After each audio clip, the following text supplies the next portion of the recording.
Okay guys, so bag-o na usab nga sambingay nga atong makatunan nining maong adlaw o kini maong sambingay nagisgot kini sa sambingay may tungod sa Kristohanon nga walay respeto o pagtahod sa pagkabalaan sa Ginoo. Kabalo mo mga kadyadisi, ang pagrespeto o pagtahod sa Ginoo mao gini ang kahimutan sa Ginoo. Okay? Para mas masabtan nato ni maong sambingay, inani ang senaryo sa maong istorya sa atong sambingay. Adunay midweek, adunay mga pag-ampo sa mga Kristohanon, okay? Sa Miyerkules sa gabi nag-prayer meeting ang mga Kristohanon. Ya samtang gawali ang pastor, adunay Kristohanon, dunay usa ka buok Kristohanon nga nakatulog samtang nagwali ang pastor. Okay? Unya nagapadayon ang wali sa pastor hangtod nga nimbran out, hangtod nga wala nay kuryente kung na ngit-ngit ang sulod sa simbahan.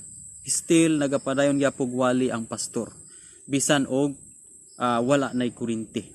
Okay, daghan kayong ni amin sa mensahe ni pastor bisan wa sila kakita sa gawali, no, og si pastor wa pud nakakita sa mga katawhan nga iyang gipangwalihan. But grabe ang presensya sa Ginoo nga ilang nasinati.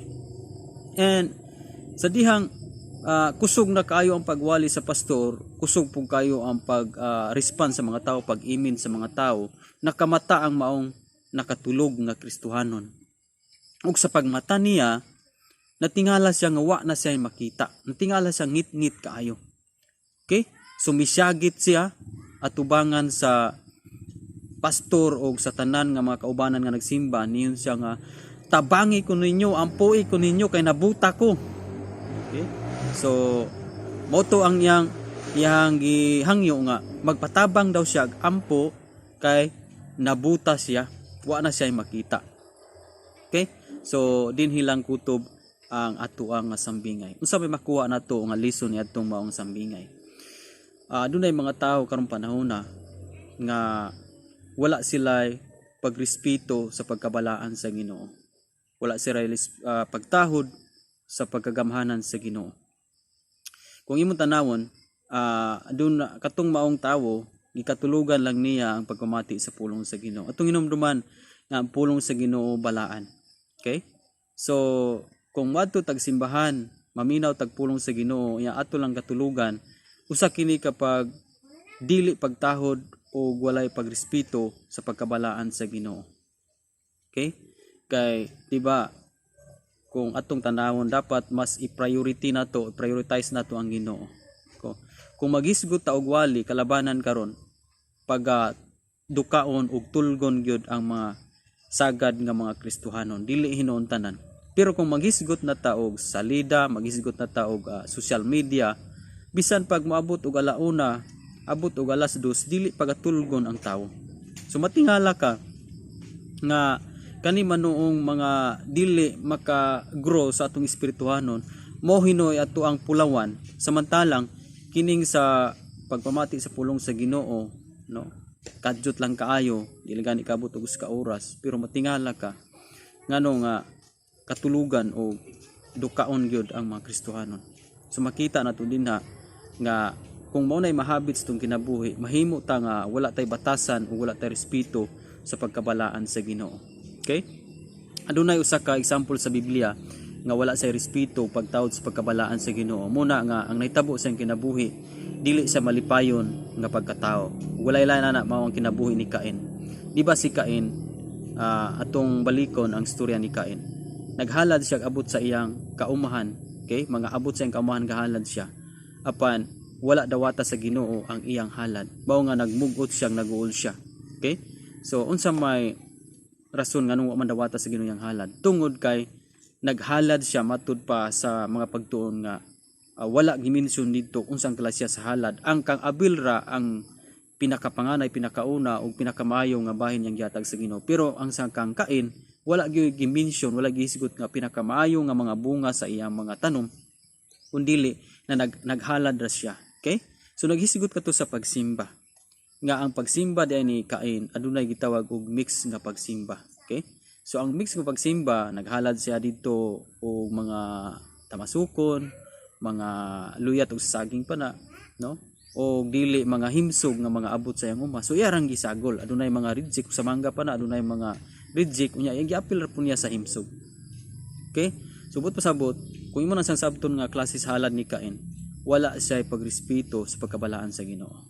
Yang halaran og tamasukon, yang halaran og reject, okay? Yang halaran og dili pinakamaayo, di ba? So wala siya pagtahod o pagrespeto sa Ginoo. Unsay nahitabo siyang kinabuhi? Ang nahitabo inon siyang kinabuhi is na ang kasina, masukanon, kaguol, pagmugot sa iyang kinabuhi. Okay? But pasabot na usob ang batasan ni Cain.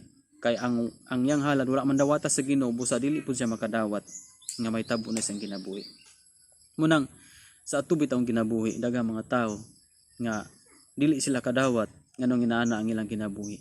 Dunay mga tao nga nausob ang ilang batasan, imbis nga dugay na silang tigsimbahan sa Ginoo, dugay na nangalagad sa Ginoo, pero matingala ka ang ilang batasan, grabe hinoon nga murag makayunta nga murag magwalay pang Ginoo hinoon nga klase batasan. Grabe kayo magdumot, grabe kayo nga masina, grabe kayo nga maglagot, grabe kayo nga kanabitang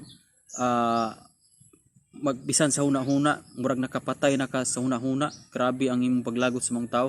Di ba si Cain gidumta niya yang isuon, yang gihangyo ato tas uma, so iya dang yang gibuhat nga nasi ang huna-huna, iyang gipatay. Kung unsay nasi ang huna-huna, iyang gibuhat. Okay? So muna nga dili katingala nga kadang mga panahon na daghang mga Kristohanon nga nahisama ni nana, no? Nga dili sila makapasaylo sa ilang isigatawo, grabing mga batasan nila. Murag makita nga murag wala hinoy pang Ginoo nga ang ilang mga kinaiya, ipakita hinoy nila nga bati nga mga kinaiya. Kay unsa may cause ana, unsa may nungdan ana tungod kay from the start pa lang sa ilang pagkamasimbahon, wa sila respeto pagtahod sa pagkabalaan sa Ginoo. Adtog simbahan matulog, adtog simbahan magduka, adtog simbahan dili excited, no? Adtog simbahan ang sinuutan dili pang-meet sa atong labaw nga hari. Okay? Kung nagtahod ta sa labaw natong gialagaran, dapat bisan sa atong mga sinuutan ug musimba ta, ato ipakita nga aduna tay pagtahod o pagrespeto kaniya, di ba? Kung sa secular nga bahin mga apply tag trabaho, interbiehon ta, nindot kayo tong masanina, sputing kayo ta, o bisan natay miton nga tao, magpormal gyud ta, magpahumuta, magpulong, magslack, so pangsuroy lang, pero nakapormal ta. Pero diha sa pag-meet sa Ginoo sa mga pagsimba, no, ato lang mantiniran, magmantinil lang ta. Okay, di ba? Plus dili lang kay kana katulugan pa, no? Unya magtabi pa, magsipag panghuyab simbahan, no, murag walay ganang mamati sa pulong sa Ginoo. Unya diha sa mga pagkanta, mga pagdaig, wala. Murag kitang wala, di ba? Makita nimo nga daghan kayong ga-practice ini karon.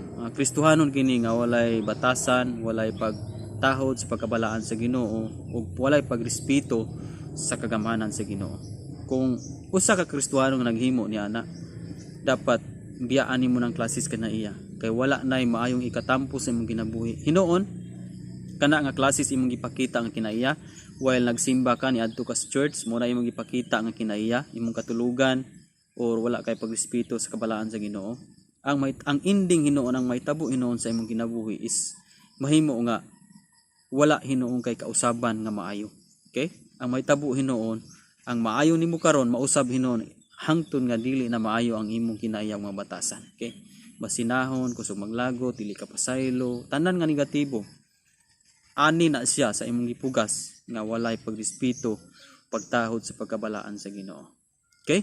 So puli nga doon na kayo nakatunan, nining mao nga sambingay o hinaot nga atong buhaton sa kinabuhi ampo nato nga makuha kining batasan sa pagka dili magrespeto o walay pagtahod sa Ginoo. Mao gini importante nga makuha sa itong kinabuhi. Kay kung kani may makuha sa itong kinabuhi, nindot kayo ang dagan sa itong kinabuhi. Okay? Ang Dios mo magapanimuhat sa atong kinabuhi. Okay? Ug ang tanan natong mga paghalad pagsimba pagadawaton sa Dios. Okay, dalaygon ang Dios sa iyang mga pulong, iyang tanan himaya. God bless. Kita-kita na buta sa next na po natong mga video.